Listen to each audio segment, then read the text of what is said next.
بسم اللہ الرحمن الرحیم۔ اللہ اکبر کبیرہ والحمد للہ کثیرہ وسبحان اللہ بکرۃ و اصیلا۔ تخلیق انسانی یا انسانی جسم کی تخلیق کے اندر جو روح استعمال ہوئی ہے وہ خدا کی پھونک ہے، اور قرآن کے اندر اللہ تعالیٰ نے تمام تر واقعے کو بڑی ہی وضاحت کے ساتھ بیان کر دیا کہ میں نے کس طریقے سے مٹی منگوائی اور کس طریقے سے فرشتے کے معاملات ہوئے، ان کا سوال اور پروردگار عالم کا جواب، اور اس کے بعد آخر میں حضرت آدم کی تخلیق کا پورا مکمل عمل جو ہے وہ اس کے اندر موجود ہے۔ آج جو میں آپ کے لیے بات لے کے آیا ہوں کہ انسانی جسم جو ہے وہ دو روحوں کا مرکب ہے، ایک روح حیوانی اور ایک روح نورانی، اور اس حوالے سے میں آپ کو آج بتاؤں گا کہ جو عورتیں کہ حمل جو ہے وہ گر جاتے ہیں، ان کی کچھ وجوہات ہوتی ہیں، اور پھر ان وجوہات سے ہم آگے کی طرف چلیں گے۔ دیکھیے، اللہ تعالیٰ نے جسم کی پیدائش کے لیے بھی ایک روح کو مقرر کیا ہے جسے ہم روح حیوانی کہتے ہیں، جو ہمارے جسم پر مقرر ہے، اور اسی طریقے سے ایک ہمارے اندر روح نورانی ڈالی جاتی ہے جس سے آپ اور میں زندہ ہیں۔ زندگی کے لیے دونوں روحوں کا ہونا انتہائی ضروری ہے، ایک روح نورانی اور ایک روح حیوانی۔ روح حیوانی کا لفظ میں اس لیے استعمال کر رہا ہوں کہ یہ آپ کے جسم کی پیدائش کے لیے مقرر کی گئی ہے۔ مثال کے طور پر میں آپ کو بتاتا ہوں کہ دیکھیے، جس طریقے سے جیسے ہی نطفہ ایک عورت کے جسم کے اندر داخل ہوتا ہے اور داخل ہونے کے بعد وہ ایک انسان کی شکل کو اختیار کرنا شروع ہوتا ہے، در حقیقت وہ جو کیڑا ہے وہ ایک روح حیوانی ہی کی شکل ہے، ٹھیک ہے۔ اگر یہ نہ ہو تو روح نورانی داخل نہیں ہو سکتی ہے۔ اس کی وجہ کیا ہے؟ اس کی وجہ یہ ہے کہ اللہ تعالیٰ نے نورانی اس روح کے لیے جسم کا جو لباس بنایا ہے اس کا مکمل ہونا ضروری ہے۔ اگر یہ مکمل نہیں ہوگا تو روح نورانی اس کے اندر داخل نہیں ہو سکتی ہے۔ بہت ساری وجوہات، بائیولوجیکلی بہت ساری وجوہات ہیں، لیکن میں آپ کو روحانی اپنا نقطہ نظر پیش کر رہا ہوں کہ بہت ساری خواتین ایسی ہوتی ہیں جن کے حمل گرتے ہیں، تو کسی کا 3 مہینے میں گر جاتا ہے، 6 مہینے میں گر جاتا ہے، مس کیریج ہو جاتے ہیں، معاملات ہو جاتے ہیں۔ اس میں اس طریقے سے ہوتا ہے کہ آپ کی روح حیوانی جو آپ کے جسم کے اندر موجود ہے وہ اپنا عمل جاری رکھتی ہے، لیکن وہ عمل مکمل نہیں ہو پاتا، اس کے اندر کوئی نقص پیدا ہو جاتا ہے جس کی وجہ سے وہ آپ کا جو سلسلہ پروسیس چل رہا ہوتا ہے وہ رک جاتا ہے۔ اگر آپ کی روح حیوانی کا جسم مکمل نہیں ہوگا، اس میں روح نورانی داخل نہیں کی جا سکتی ہے، یہ نظام قدرت ہے، ٹھیک ہے۔ تو آپ اور میں، ہم دو روحوں کا مرکب ہے، روح حیوانی جو ہمارے جسم کی پرورش پر مقرر ہے اور یہ لازم ہے، اور اسی طریقے سے روح نورانی جو ہمارے جسم کے مکمل ہونے کے بعد ہمارے جسم کے اندر داخل کر دی جاتی ہے، اور پھر اس کے بعد ایک بچے کی ولادت ہو جاتی ہے۔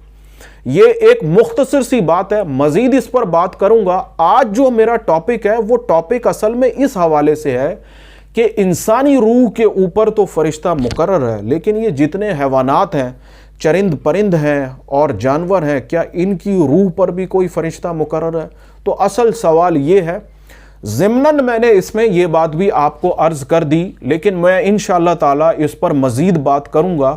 تو اللہ تعالیٰ نے جتنے بھی حیوانات ہیں، چاہے وہ آبی مخلوقات ہوں، چاہے وہ خاکی مخلوقات ہوں، چاہے وہ چوپائے ہوں، چاہے وہ پرند ہوں، یہ جتنے بھی جانور ہیں، میں ان کو جانور کا لفظ استعمال کر رہا ہوں، ان کے اندر جو روح موجود ہے وہ اصل میں روح حیوانی ہے، اور ان کی کوئی حقیقت نہیں ہے۔ کس حوالے سے؟ اس حوالے سے کہ ان کو صرف جسم کی پیدائش کے لیے ہی پیدا کیا گیا ہے، اور اس کا تعلق انسان کی فلاح کے لیے۔ جس طریقے سے بہت سارے پرندے ہم پالتے ہیں، ان کا کاروبار بھی کرتے ہیں، بہت سارے جانور ہم پالتے بھی ہیں، اور بہت سارے جانوروں کو ہم کھاتے بھی ہیں۔ تو اللہ تعالیٰ نے اپنی نعمتوں کو مقرر کر دیا ہے، پورا کر دیا ہے، لیکن ان کے اندر ایسی کوئی روح موجود نہیں ہے جس پر فرشتہ مقرر ہو۔ جب بھی کوئی جانور مرتا ہے تو اس کے جسم کو ہم جس طریقے سے چاہیں استعمال کر لیتے ہیں، اس کی کھال کو استعمال کر لیتے ہیں، اور اس کے بعد جو اس کی روح ہے جو ذبح ہونے کے بعد وہ روح ختم ہو جاتی ہے، اس کی کوئی حقیقت موجود نہیں ہے۔ چاہے وہ ہمارے قربانی کے جانور ہوں، چاہے وہ ایسے جانور ہوں جو حرام جانور ہوں، چاہے وہ پرندے ہوں، چاہے وہ کیڑے ہوں، چاہے وہ حشرات الارض ہوں، چاہے وہ سمندر کی مخلوقات ہوں، جتنی بھی مخلوقات ہیں ان کا تعلق روح حیوانی سے ہے، جس کا عنصر انسان کے اندر بھی شامل ہے۔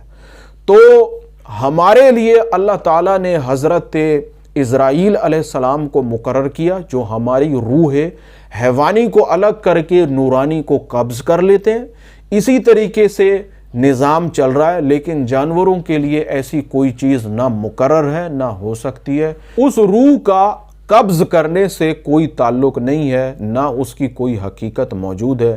یہ صرف انسان کی فلاح کے لیے، انسان کی بہتری کے لیے، اس سے وہ فائدے لے سکے، وہ نعمتوں کو استعمال کر سکے۔ اسی وجہ سے اس کی ایک میں آپ کو اور بہترین مثال دے دوں، اسی وجہ سے جانوروں کے اندر کبھی کوئی ایسا معاملہ پیدا نہیں ہو پاتا جس سے ان کا حمل ضائع ہو جائے، کیونکہ اس حمل کے اندر جو چیز ہے وہ ایک ہی چیز موجود ہے، جبکہ انسان کے حمل کے اندر جو چیزیں موجود ہیں وہ دو چیزیں موجود ہیں، ایک جسم کا مکمل ہو جانا اور اس کے بعد اس کے اندر روح نورانی کا داخل ہو جانا۔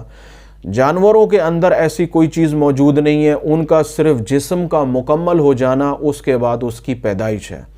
اس لیے جانوروں کے اندر کبھی کوئی اس قسم کا معاملہ نہیں آتا کہ اس کا حمل ضائع ہو گیا یا حمل ختم ہو گیا یا حمل کے اندر کوئی ایسا معاملہ ہو گیا۔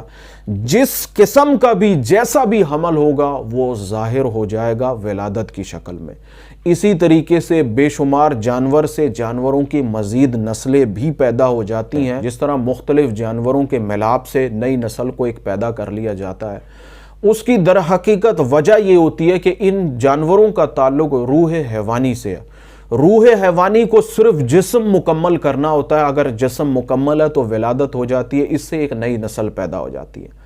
جبکہ انسان کا معاملہ جو ہے وہ بالکل اس کے برعکس ہے۔ انسان کو دو چیزوں کا مکمل کرنا بہت ضروری ہے، ایک روح حیوانی کے ذریعے اس کا جسم مکمل ہو اور اس کے اندر روح نورانی داخل ہو جائے۔